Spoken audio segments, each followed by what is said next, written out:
we're going to take a tour of the most relevant menu items for our class. So as I said before, these are your rulers. If you ever have to change your units of measurement, you can do so again by right-clicking on the rulers, and you can see, once again, you can see all of your units of measurement that you can choose from. On the left-hand side is one of the most important menu items. It's called your Tools panel. In this class, we're going to use our Selection tool, accessed using shortcut letter V or Escape, the Direct Selection tool, accessed with letter A. We're going to use the Type tool, but most frequently we're going to be using the Rectangle and the Rectangle Frame tool, which you can see here. Rectangle Frame by pressing F, and you can access the regular Rectangle tool by pressing M. And the difference is, if we switch to our preview mode, which is accessed with shortcut letter W, did you see how the rectangle tool automatically gives you a stroke? So if you want boxes with strokes, then go ahead and use M to make your text boxes and your boxes. If you don't want to be dealing with turning off all of the strokes, go ahead and use F to make your boxes. In preview mode, we're able to toggle and see what is going to print and what is not going to print. It's like print preview. And in normal mode, we see the guides, and we're able to see the column guides and our margin guides and any of the ruler guides that we create by dragging them. We are able to see all of that. So that's the difference between those two. We have our Scale tool, which can be found over here. You can shortcut with the letter S. So you can scale things by selecting them and pressing letter S and holding Shift to constrain the proportions, or you can just scale them by pulling along the handlebars on the side of the box that you've created. And lastly, we use the eyedropper tool to sample color and style, and definitely the hand tool. Hand tool is so handy to navigate around the document very quickly and move through to different parts of the document very quickly. I use my zoom tool to get in there, and then my hand tool H to move things around really quickly. And then one of my favorite shortcuts, guys, that you'll probably use 100 times too, is Control or Command 0 to zoom out to fit that page onto your screen. So that's your tool panel over here on the left. These are the most frequently used tools. And if you don't see these tools, make sure that you've checked Essentials. And if you can't see, if you're still not able to see the tools that I have, under Window, you can find them. So you can find all of the panels, all the panel options here under Window. And you can find the tools right here, and you can toggle it on and off with your Tab key.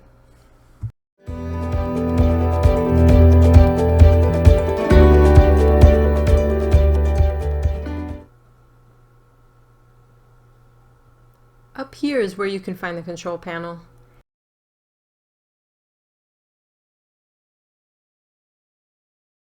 If you don't see your control panel, you may have hidden it.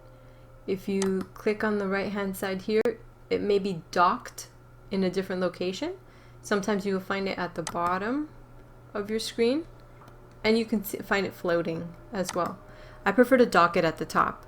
If you don't see it, again, you can find it in your window menu. You can find it again by pressing Control-Alt-6 and make it disappear. Yes, Tab makes all of our control panels, tool panel, and panel groups disappear.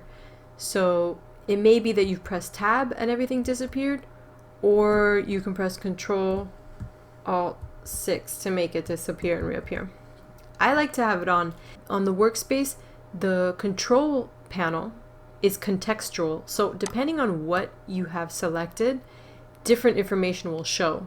So for example, I've selected this rectangle, this text box, and when I highlight my text, it shows me all of the font information and all the different things I can do with the character.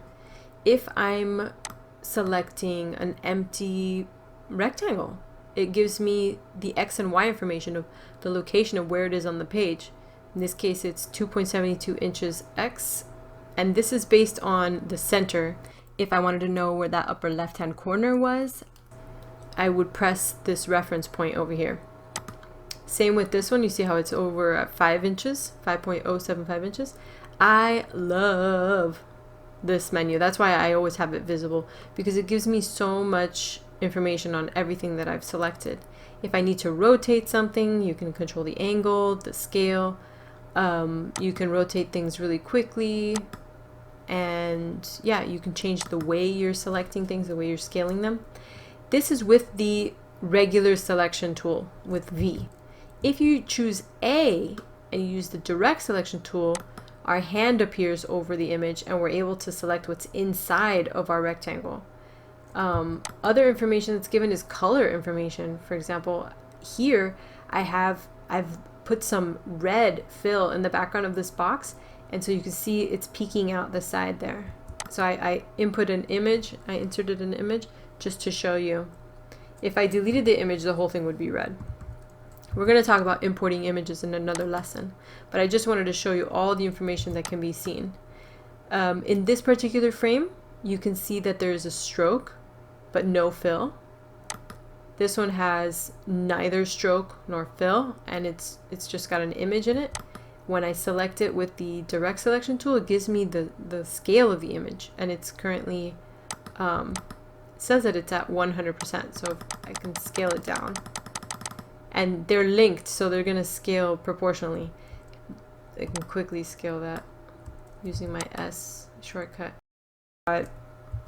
Where you want your text to be in front, if you want stuff to wrap text, if you want special effects, drop shadows, opacity, any effects to objects, etc. If you've got a text item selected, it's got all the character information, alignment information, the justification, whether it's left justified or centered, all that stuff.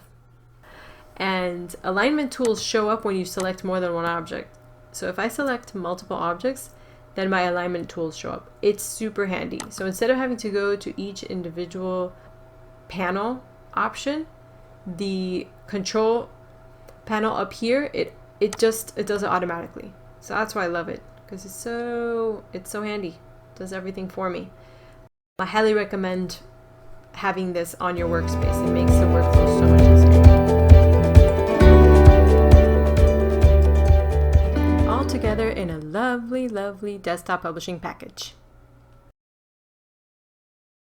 Docked groups are another way to see the same information that we saw in our tools panel and in our control panel. The docked groups can be found on the right hand side if that's where you choose to dock them, and they look a couple of different ways. You can see them here expanded, and so every single one of the docks is expanded. They can be contracted by pressing, there's like a tiny double arrow that's oriented up and down here on the left of each one of them, and they can be toggled that way. Or you can see them collapsed as icons, which I prefer. You can also see them floating. You can see them in their own groups. You can see that separate. When you look at your layers, you can separate that even further from that group, that panel group. And so they're just a way to organize tools by subject. So pages, links, and layers are together because your pages and your links work very, very closely together. Your active page is filled with links to images and files in your directory, or like on your computer. The layers serve to explain what's on top of what on the pages. So it's just another way of viewing all this information. Most of the time, at least for me, I use it intuitively. I need my pages when I'm trying to reorder. Say I have like 5 pages. That's when I touch my pages menu, right? Like when I need to reorder something. I use my links layer when I can't find an image or I'm trying to relocate where I saved it. I'll be honest, I use my contact sheets as almost like a directory for my files, because it gets to be, I have a lot of images. I've been doing this for a long time. So I have a lot of files. And so I open up an old portfolio and I'll use the links to help me figure out where I saved different images. I'm sure you can use yours the same way. The groups panels are laid out intuitively by like subject matter. So stroke and color are together. And again, you'll find stroke and color in 3 different ways because Adobe does that redundancy for ease of the user interface. So you can find stroke and color here, you can find up here, stroke and color again, and you can find stroke and color over here on the left in your tools panel. So yeah, lots of different ways to see the same thing. Stroke and color, let me put stroke and color down here. The same information that you see here can be found in your control panel in a different sort of short form. So this is all this is. It's just another way to show the same information. And if you have specific questions about a menu item and what it does, feel free to explore, you know, like apply it to something. Grab a text box and, you know, let's see what happens when we add 5 points of stroke, and or let's see if we draw a line.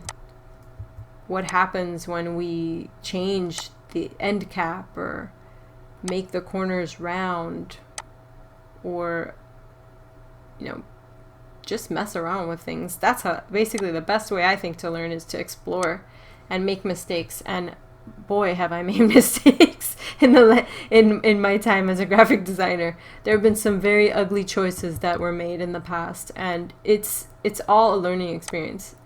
And there's no right or wrong, it's just a matter of taste. Pretty heavy. Let's get rid of that stroke, and I am personally drawn to using the control panel. Of course, you can use any of the menus. I use the control panel at the top. You're welcome to use the tools panel on the left or the doc groups on the right.